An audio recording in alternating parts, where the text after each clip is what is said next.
Okay, so we're going to go through a series of 4 videos so we can go ahead and install this software to get our workspace set up.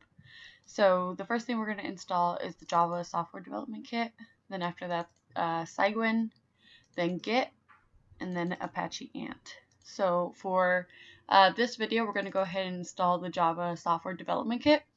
So I just went over to Google and I googled Java Software Development Kit, SDK, and it took me here.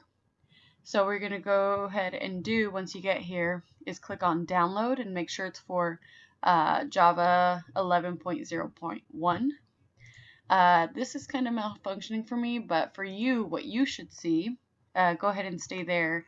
I'll just use a different one for now. You should see something like this, and then you're going to go ahead and click accept license and agreement.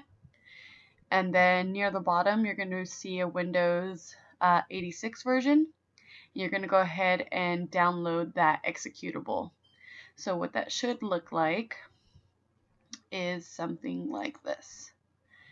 So once your executable is ready, you're going to go ahead and double click it.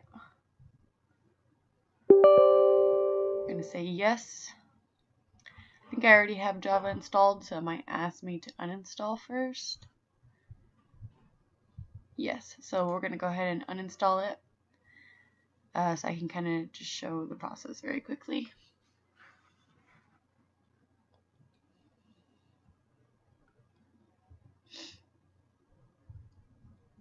Shouldn't take too long.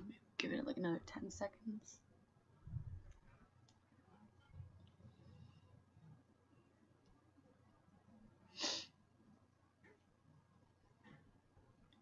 Okay, great. So yours should look like this. The installation wizard. You're going to hit next. I'm going to go ahead and change where I'm installing to, but it should be fine. The default should be fine unless you also want to change where it's going to be saved. I'm saving it onto my hard drive instead of my solid state. So I'm going to go ahead and hit next.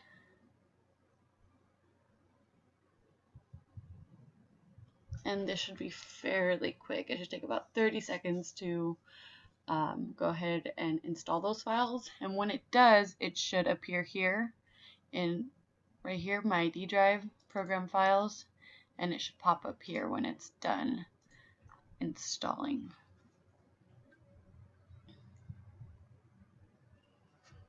Okay, it's successfully installed, so I'm going to hit close, and now when I go back to my program files, Java is here. So I'm going to go ahead and open up that file, go to the bin. I'm going to go ahead and take that path up here, and I'm going to copy it. Then down here, I'm going to type system, so I can go to my system variables. We have to add this to our path, so we're going to click on environment variables down here. We're going to do path, edit, new, and I'm going to paste it there. Okay.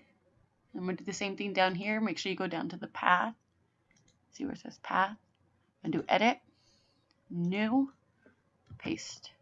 Okay, okay, and okay. Great.